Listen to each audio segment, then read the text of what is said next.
নমস্কার। আজকে জানবো জ্যোতিষের একটু নতুন আঙ্গিকের কিছু চিন্তাধারা।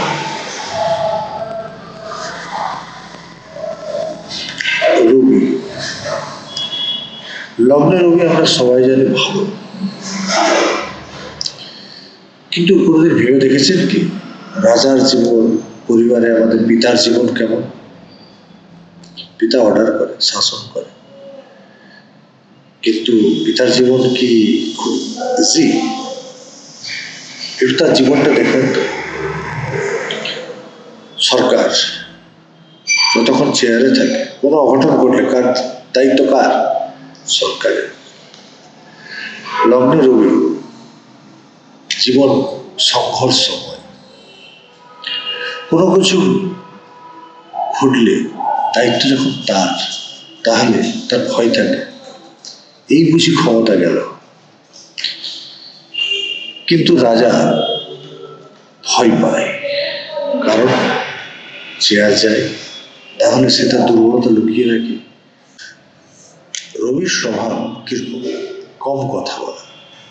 তাহলে ব্যক্তি যদি বেশি কথা বলে, লগ্নে রবি, তাহলে রবি খারাপ। রবি যদি লগ্নে ভালো থাকে, ব্যক্তি কম কথা বলে, সে দক্ষ পর্যবেক্ষক হয়। কিন্তু লগ্নে রবি, ব্যক্তি যদি বেশি কথা বলে, তাহলে ব্যক্তির কুণ্ডলিত রবি খারাপ আছে লগ্নে থেকে। এবং রবি ক্রূর গ্রহ। কেন ক্রূর গ্রহ? রাজা বোঝায় লড়াই করা, লড়াই করা রাজার বেশি লগ্নে বসে আছে, তাহলে ব্যক্তির মধ্যে ক্রূরতা বৃদ্ধি পাবে। রবি পিত্ত প্রকৃতি, তাহলে ব্যক্তির মধ্যে পিত্ত প্রকৃতি বৃদ্ধি পাবে, তাহলে ব্যক্তির চুল উঠে যাওয়া, অকালপক্কতা, এই জিনিসগুলো দেখা যাবে।